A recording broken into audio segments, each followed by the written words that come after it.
I thought the ending was very, very interesting, Bully, because of the conversation we had yesterday. And you're right about the Seth Rollins and whether he's going to return. I'll get to that in a second.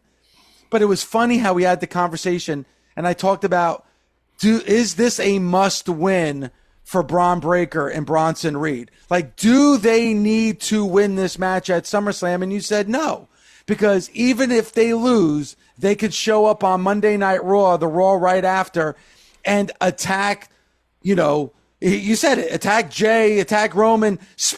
Braun could, spear them through the barricade and put them through a table, blah, blah, blah. Well, we got that last night. Like, exactly what you said could happen the night after SummerSlam happened last night. And I think it was a big thing for them and the WWE, because I really felt last night fans are buying in more than ever before Bronson Reed and Bron Breakker. I'm so glad you brought up the topic of must win, because we did speak about it yesterday, and I was explaining to you that, in my opinion, in wrestling today, must win is not as important. And it's been a topic that you bring up to me a lot on the show. You're like, Bully, this is a must win, right? This is a must win, right? And I'll always kind of tell you why it's not necessarily. Now, I'm going to get back to the must win. Okay. What they did last night with Braun and with Bronson, tremendous heat going into the weekend. All right. When I saw the taking off of the sneakers, right, I didn't understand it, but I guess it's a big deal. Can you elaborate? Yeah. I guess taking a man's shoes, that's a big, is that a thing? Is that a new thing? Is that an old thing? Well, in prison. Oh, I didn't know that. I didn't know that. Wow, I guess you never watched an episode of Oz, and I guess you never saw Scared Straight, because no, I didn't. Yeah, I mean, I saw Scared Straight. We actually had people from Scared Straight come to our school. They had teenagers that were in high school that were in trouble with the law visit the state prison. It was in Rahway, New Jersey, which is one of the most dangerous prisons in the country, is the prison in Rahway, New Jersey. And they had, teenagers who had trouble with the law go there, and they were confronted by inmates from Rahway. And one of the first things they did is they told everybody to take off their sneakers. And they took their sneakers. They said, "These are mine now." And that's exactly what Bronson Reed was saying. He held up those. It brought me back to Scared Straight, watching that when I was in high school. Like, he grabbed those sneakers, he held up those sneakers, said, "These are mine now. These are mine." Like, dude, you saw people in the audience, like people holding their mouth, like they did a great job of really grabbing. I have never seen, especially Bronson Reed. Like, that was the night. I know the tsunamis on Seth Rollins. Last night was the greatest night of Bronson Reed's career.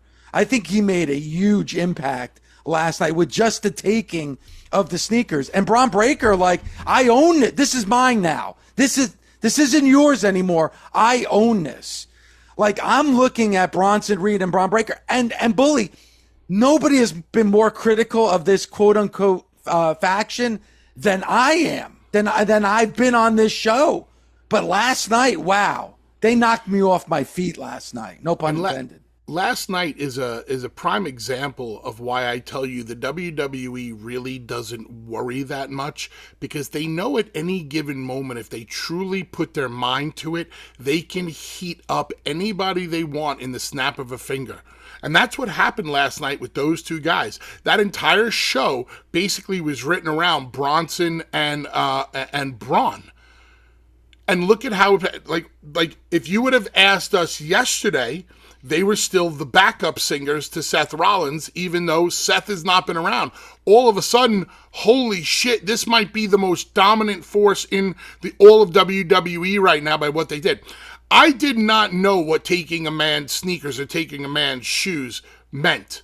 All I know is that when he did it, the gasp and the sound that I heard come out of the audience, I was like, this is a big deal. This means something. And I'm actually looking forward to getting on the show with you to find out what it was all about. I've never seen that in wrestling, a guy take another guy's shoes or a girl take another girl's shoes. It worked. Dude, Bronson Reed needs to take everybody's shoes from now on. I don't know if he could take a bigger pair of shoes than the big dogs, but man, it worked. Tons of heat, the genuine heat, the genuine boos that were coming out of that crowd last night. It really worked for the both of them, and I thought it was equal heat. So I see the tsunami on Roman, all right? Great job. First thing I'm thinking is, you gave Seth 6, why only 1 for Roman? But the thinking is, let that 1 mean something. Okay, we're not putting Roman on the shelf. We got to make sure that Roman makes it to SummerSlam. If we give him 6, we take away from the severity of the tsunami, so let's keep it at 1. All right? Then we see Bronson toss Roman like a rag doll, like an absolute nothing, and just throw him to the... Roman rolls out. He gets together with Jay on the floor, and then you see the look in Bron's eyes, and Bron's moving slowly. And remember we dissected what his spear can turn into? Mm-hmm. Do you remember when I talked about the simmer into the boil and into the actual, pop of when he does it? That's what you got last night. If I could take that show from months and months ago and bring it forward to today, we got that. When Bron gets down low and we see the thoughts going through his head, the simmer, and then him working himself up until he starts to sprint, the boil until the payoff of the double spear through the barricade. When I saw that, I was like, little too much on Bron, not enough on Bronson, because the last thing that we're going to remember is what we saw Bron do. Double spear through the barricade. But when Bronson took off the sneakers, I was like, holy shit. That's better than physicality. Because that had me... it didn't even matter that I didn't know what it meant. The crowd let me know that it meant something. And this is what I always talk about feeling and emotion. I don't know what taking a man's sneakers means, but 15,000 people told me that it was not the right thing to do or a bad thing to do or disrespectful to do. I'm getting goosebumps just talking about it because of the genuine emotion of it. Like, both of those guys shared an equal amount of heat last night. 2 giant steps forward for Bronson and Bron on Raw last night. It's an ownership thing. That's like I said, it stems from prison. Like, I own you now. You know what I'm saying? Like, look, I can take your sneaker. Those sneakers, they're mine now. Everything is mine now. That's what it reminded me of. And like with the same thing with Bron Breakker, him saying, "No, this ring, this is mine now. This was yours. It's not yours anymore. This is mine." But you see, with Bron saying it, we've heard wrestlers say, "This is my ring. This is my company. We run the place. We own the place." Like, I've heard that all before.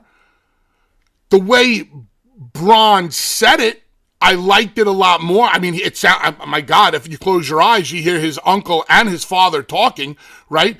He said it in his unique way where I believed it, because earlier in the night, he told me he had a plan, and now we see the plan come to fruition. So, but what Bronson did, never seen or heard that before. It was another level. It was another level. And, that's the one thing I think Bron has to work on is those promo skills, is those mic skills, just a little bit. He's almost there, but not quite, just a little bit more. Bronson Reed understands that less is more. And if we don't get Seth back, and I got to be honest with you, take the moment aside. Like, Seth Rollins coming back at SummerSlam and cashing in that Money in the Bank briefcase would be like a holy shit moment. By the way, they didn't bleep out the holy shits last night. When they had that, they made sure not to mute the holy shits after that significant moment to end the show. They understood the importance and they let it go. They didn't edit it. Interesting to me. But when it comes to Seth, like, yeah, the moment would be fantastic. If he cashed in, we would be like, holy shit, this made night number one. But I got to tell you, after what I saw last night, listen, I hope Seth is not injured because I don't want to see him injured. I hope he can come back and I hope he's healthy for his sake. But I got to tell you, I'm more interested right now with Bronson and Bron on their own than with Seth Rollins. If you saw the return of Seth Rollins, let's say the tag match has not happened yet, okay?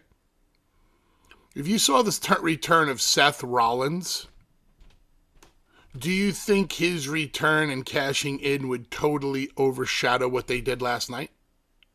I think it would. I think that's what we would be talking about. Yes, for sure. Yeah, and I don't think that's a good thing, because these guys for the first time last night stepped out of the shadow, and the shadow was still there despite Seth not being there.